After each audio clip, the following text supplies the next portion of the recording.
¿Qué tal, amigos? Les habla nuevamente su hermano y amigo en Cristo, Antonio García Hernández, en este su canal Estudiando el Verbo.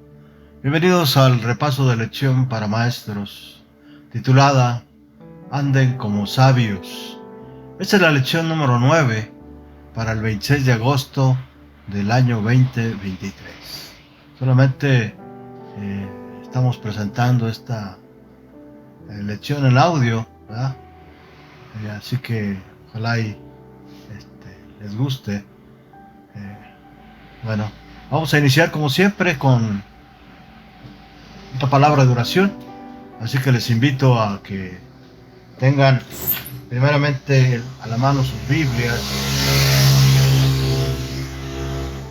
Si gustan acompañarme, que puedan orar en esta hora de rodillas, lo pueden hacer.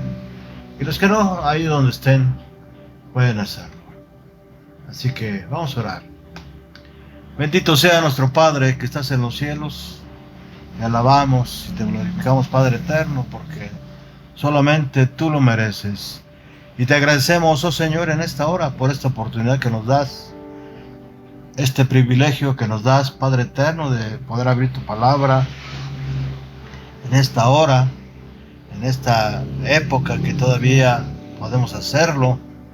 ¿Sí? Queremos pedirte humildemente que tu Espíritu Santo nos dirija, que nos pueda inspirar y que los que nos han de escuchar, Padre eterno, puedan hallar en tu palabra esperanza, puedan hallar respuesta a sus preguntas, a su sufrimiento, a sus temores.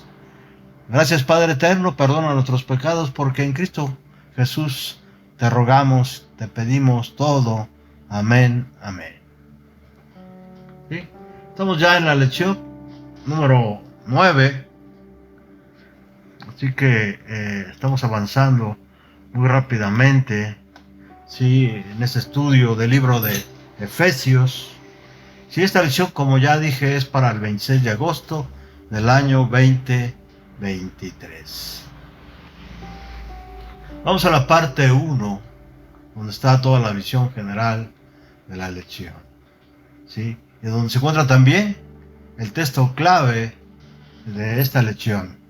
Para ello quiero invitarles a que vayamos al libro de Efesios, capítulo 5, versículos del 15 al 17. Efesios, capítulo 5, versículos del 15 al 17. ¿Qué dice la palabra de Dios?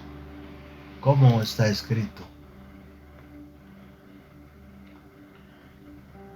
Mirad pues con diligencia cómo andéis, no como necios, sino como sabios, aprovechando bien el tiempo, porque los días son malos. Por lo tanto, no seáis insensatos, sino entendidos de cuál sea la voluntad del Señor, ¿verdad? Y hay más, ¿verdad? En estos versículos.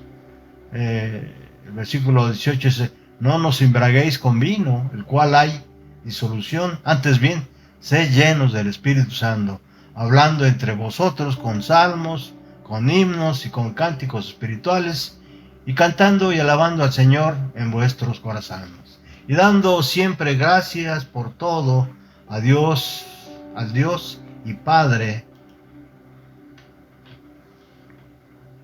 en Cristo Jesús. Así que ese es el versículo o el texto clave de esta lección. Vamos a avanzar, ¿sí? Vamos a ver, vamos a la introducción rápidamente, ¿sí? Ahora, el enfoque de este estudio, vamos a encontrarlo, ¿verdad? En Efesios capítulo 5, del 1 al 20, en 1 Corintios 5, del 1 al 12, en Apocalipsis 16, del 1 al 16, Colosenses 4, versículo 5, Proverbios 20, versículo 1, Proverbios 23, versículos 29 al 35, Hechos 16, 25. ¿Verdad? La cosmovisión y la identidad determinan los valores y la sabiduría. Ya dijimos que la cosmovisión es sin duda todo el aspecto, todo el conocimiento, todo lo que nosotros entendemos de lo que nos rodea en este mundo, ¿verdad? Así que la cosmovisión y la identidad determinan, o sea, no solamente la cosmovisión, sino la identidad determinan los valores y la sabiduría.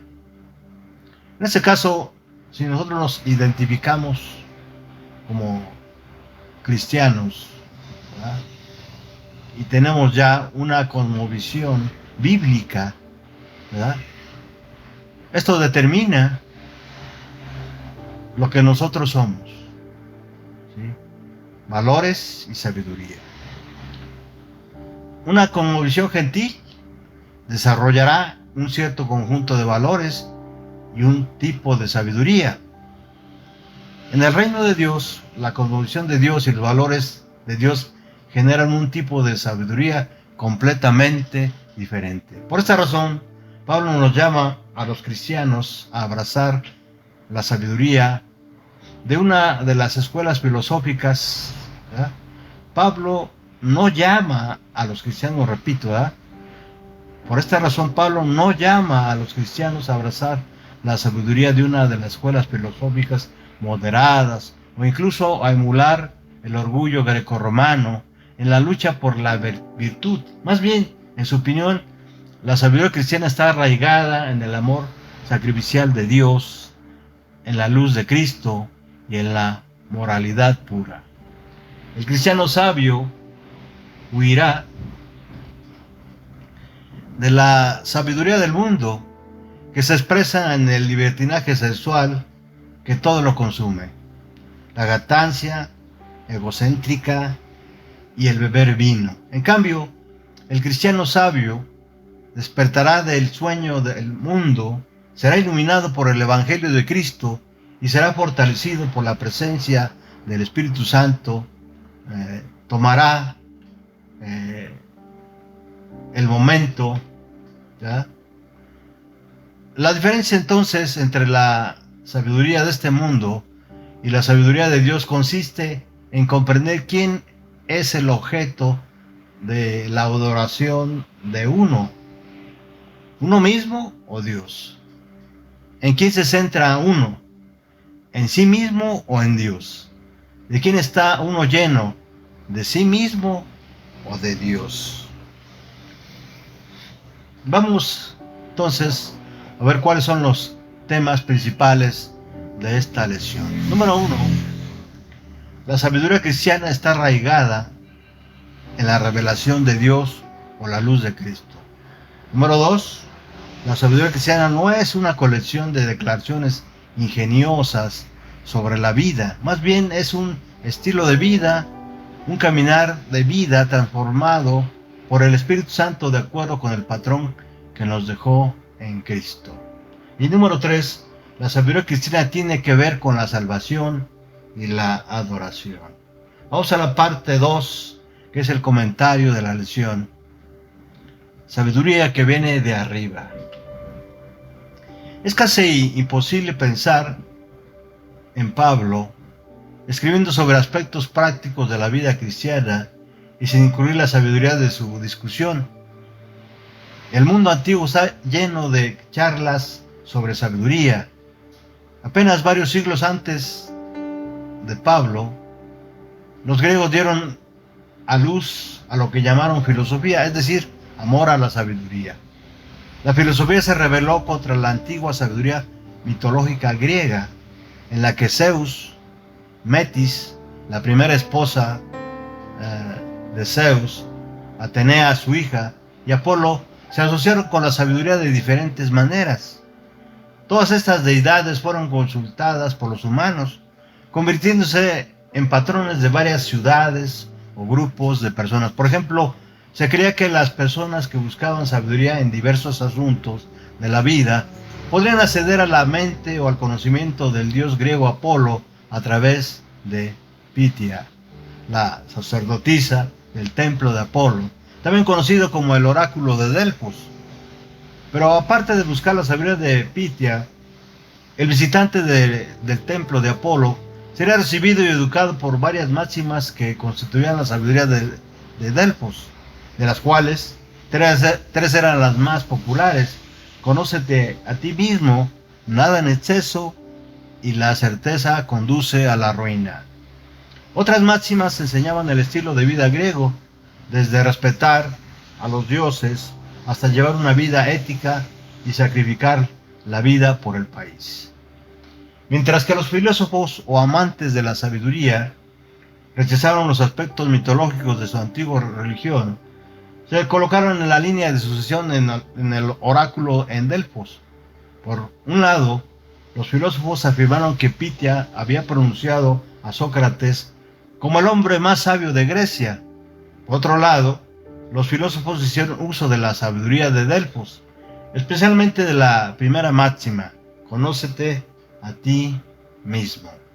Por esta razón, la filosofía griega determinó y dio forma al objetivo posterior del pensamiento occidental de buscar la sabiduría apelando a la razón humana. La misma razón humana fue utilizada como fundamento por la ética o para el estilo de vida griego. Otras filosofías, especialmente en Oriente, construidas sobre el mismo fundamento de la humanidad. El budismo, por ejemplo, es una propuesta de una forma de vida centrada en la experiencia humana y en la psicología. A pesar de la rica diversidad de las escuelas filosóficas, tanto en Occidente como en Oriente, todos comparten un fundamento común: el principio de conócete a ti mismo. Este principio muestra que estas filosofías representan un esfuerzo centrado en el ser humano para una forma de vida, toma de decisiones y comportamiento basado en la introspección y la razón humana. Al hacerlo, la sabiduría humana, tanto en Occidente como en Oriente, rechazó o se apartó de la revelación divina. Por otro lado, las característica fundamental de la sabiduría bíblica es que está arraigada en la revelación divina. Tanto Pablo como Santiago mencionan características de sabiduría que otros filósofos también promueven: tranquilidad, equilibrio, moderación, justicia, etc. Sin embargo, Santiago caracterizó la sabiduría cristiana como viniendo de arriba. Leamos en Santiago 3:17. Vamos a la palabra de Dios. Santiago 3:17. ¿Qué dice la palabra de Dios? Pero la sabiduría que es de lo alto es primeramente pura, después pacífica, amable, benigna, llena de misericordia y de buenos frutos, sin incertidumbre ni hipocresía. Entonces, Santiago caracterizó la sabiduría cristiana como viniendo de arriba y no terrenal, natural o demoníaco, según el versículo 15 de la misma epístola de Santiago, donde dice: porque esta sabiduría no es la que desciende de lo alto, sino terrenal, ¿verdad?, animal y diabólica. Al hablar de otro tipo de al hablar de la sabiduría de lo alto, Santiago hace distinción entre la sabiduría humana, ¿sí?, y la sabiduría divina, ¿verdad? Así que para él la sabiduría viene de lo alto, no viene de ningún ser humano. Pablo desarrolla el mismo contraste entre la sabiduría cristiana y la sabiduría mundana, apelando a los conceptos de luz versus oscuridad. Por esta razón advierte a los efesios contra ser engañados con palabras vacías, de acuerdo a lo que dice el versículo 6 del capítulo 5 del libro de Efesios. Vamos a la palabra de Dios. 5:6. Nadie os engañen con palabras vanas, porque por estas cosas viene la ira de Dios sobre los hijos de desobediencia, ¿verdad? Es decir, no debemos de escuchar a falsos maestros, ¿sí? Debemos de juzgar nosotros, ¿sí? Con un escrito está, si hay palabras vanas, ¿sí? En aquellos que predican, ¿sí? Y ahí nos podemos dar cuenta si están obedeciendo estos hijos que se dicen hijos de Dios, o están obedeciendo a Dios, ¿verdad? O están obedeciendo al enemigo, ¿verdad? Pablo desarrolla entonces, ya dijimos, el mismo contraste, de acuerdo a lo que dice Efesios 5:6, o en las acciones inútiles de la oscuridad, ¿verdad? Por eso ahí en el versículo 11 del mismo capítulo 5 dice: no participéis en las obras infructuosas de las tinieblas, sino más bien reprenderlas, ¿verdad? Mucha gente participa en estas obras infructuosas, siendo llevados por estratagema del enemigo de las almas, por falsos maestros o falsas religiones, ¿verdad? Dice, porque ser engañado por estas cosas es ser imprudente. Pero ¿por qué Pablo caracteriza la sabiduría del mundo de una manera tan sombría? ¿No se dieron también buenos consejos a los filósofos del mundo, enseñando una forma de vida basada en la justicia y el respeto mutuo? Si muchos de ellos lo hicieron, sin embargo, no importa cuán noble sea la forma de vida que la filosofía humana conciba, siempre será diferente, parcial, ¿verdad? Basado en la motivación equivocada y rechazando la posibilidad de la revelación de Dios. El problema de las filosofías mundanas no radica en lo que afirman, sino en lo que rechazan o niegan. Es decir, si nosotros no escuchamos un así está escrito, ¿verdad? En esos falsos maestros, falsos filósofos, ¿verdad? Entonces quiere decir que están rechazando, ¿sí? La verdad, ¿verdad? Que se encuentra solamente en la palabra de Dios, que se encuentra solamente en Cristo.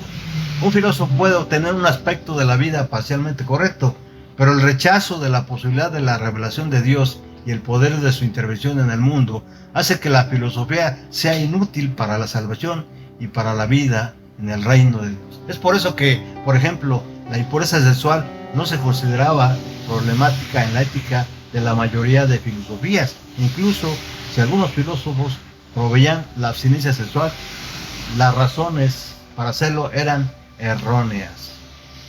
El N.G. de White señala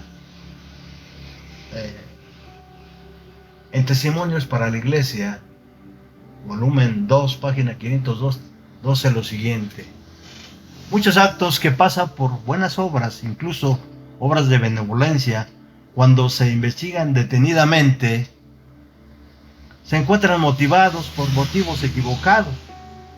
Muchos reciben aplausos por virtudes que no poseen.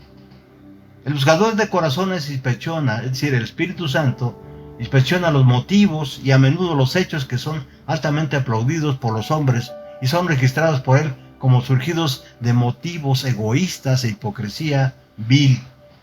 Cada acto de nuestras vidas, ya sea excelente o digno de alabanza o merecedor de censura, es juzgado por el buscador, es decir, por el Espíritu Santo, El buscador de corazones de acuerdo con los motivos que lo impulsaron, ¿verdad? El Espíritu Santo todo lo escudriña hasta lo más profundo de Dios, ¿verdad? Hasta lo más profundo. No podemos engañar nosotros al Espíritu Santo de ninguna manera, ¿verdad? No podemos burlar a Dios. Por otro lado, sus palabras son vacías, porque estas filosofías no tienen el poder de la gracia, la redención, el perdón o el Espíritu para transformarnos y ayudarnos a caminar en el camino de Dios. En una carta, la pluma inspirada describe la importancia de la motivación y la revelación en relación con la verdad y la filosofía. Miren lo que dice ahí, mensaje seleccionado, libro 2, página 56. La fe en una mentira no tendrá una influencia santificadora sobre la vida o el carácter. Ningún error es verdad, o puede hacerse verdad por repetición, ¿sí? Como muchos afirman, ¿sí? En la vida publicitaria, ¿verdad? Que una verdad o una mentira más bien se convierte en verdad a base de repetirla muchas veces. Cierro el paréntesis. Sigue diciendo ella, o por fe en ella. La sinceridad nunca salvará a una alma de las consecuencias de creer un error. Sin sinceridad no hay una religión verdadera, pero la sinceridad en una religión falsa nunca salvará a un hombre. Puede ser perfectamente sincero al seguir un camino equivocado, pero eso no lo convertirá en un camino correcto, ni me llevará al lugar al que deseaba llegar. El Señor no quiere que tengamos una credulidad ciega, y llama a eso fe que santifica. La verdad es el principio que santifica, y por lo tanto nos conviene saber qué es la verdad. Debemos comparar las cosas espirituales con las espirituales, ¿verdad? Debemos probar todas las cosas, pero aferrarnos solo a lo que es bueno, lo que lleva las credenciales divinas que pone ante nosotros los verdaderos motivos y principios que deben impulsarnos a la acción. Por esta razón, el caminar cristiano que Pablo abrazó se basa en la revelación de Dios en Cristo Jesús. Solo el Dios bíblico que nos creó puede revelarnos quién es Él, quiénes somos y cómo podemos vivir para ser felices. Solo Dios puede darnos la gracia y el poder para vivir esa vida en su reino. La luz de la luz. En Efesios 5, Pablo nos dice que los efesios estaban en tinieblas. Repito otra vez. En Efesios 5, Pablo no dice que los efesios estaban en tinieblas, sino que eran tinieblas. Vayamos a la Biblia, a la palabra de Dios, al libro de libros. Efesios 5, 8. Porque en otro tiempo erais tinieblas, dice. Eras tinieblas. Noten aquí la afirmación que hacemos, ¿verdad? No que los efesios andaban en tinieblas, sino erais tinieblas, mas ahora sois luz en el Señor. Andad como hijos de la luz.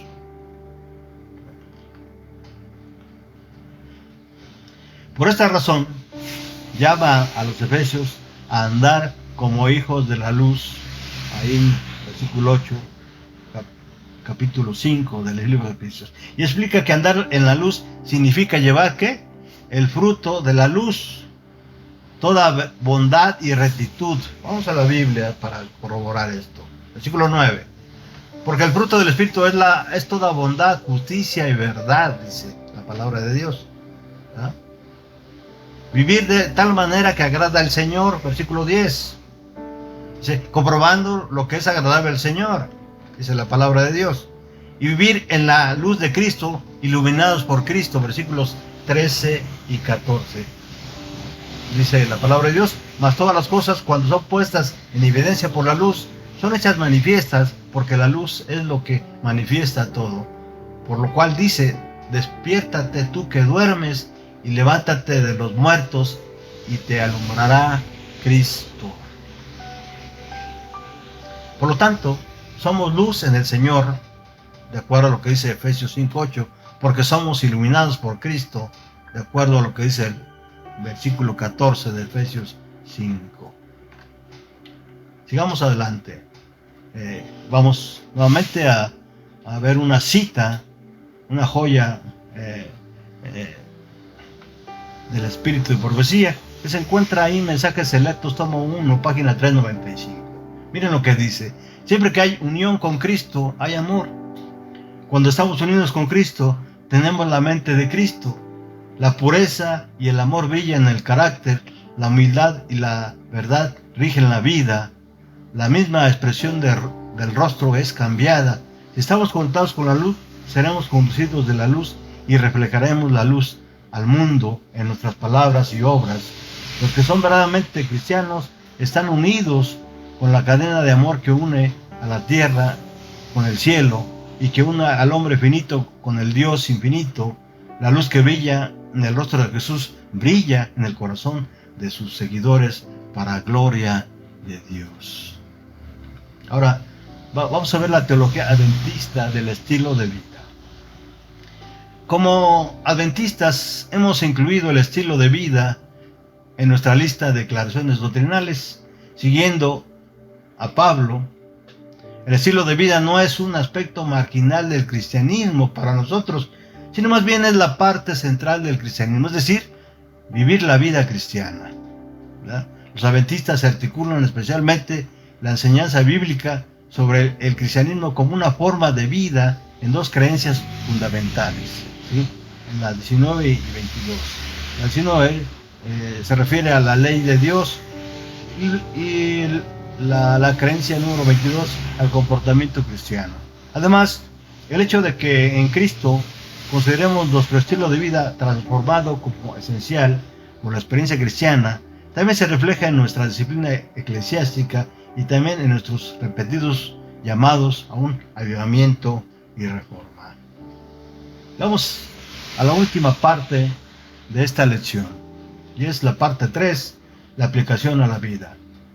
Pida, estimado líder, ¿verdad?, a sus alumnos que recuerden cómo veían la sabiduría antes de convertirse en cristianos. ¿Qué era la sabiduría para ellos entonces? Invite a sus alumnos a escribir su propia definición de sabiduría ahora que se han convertido en verdaderos cristianos. Pídales que compartan su comprensión de la sabiduría en la clase. Pida a sus alumnos que consideren esas preguntas.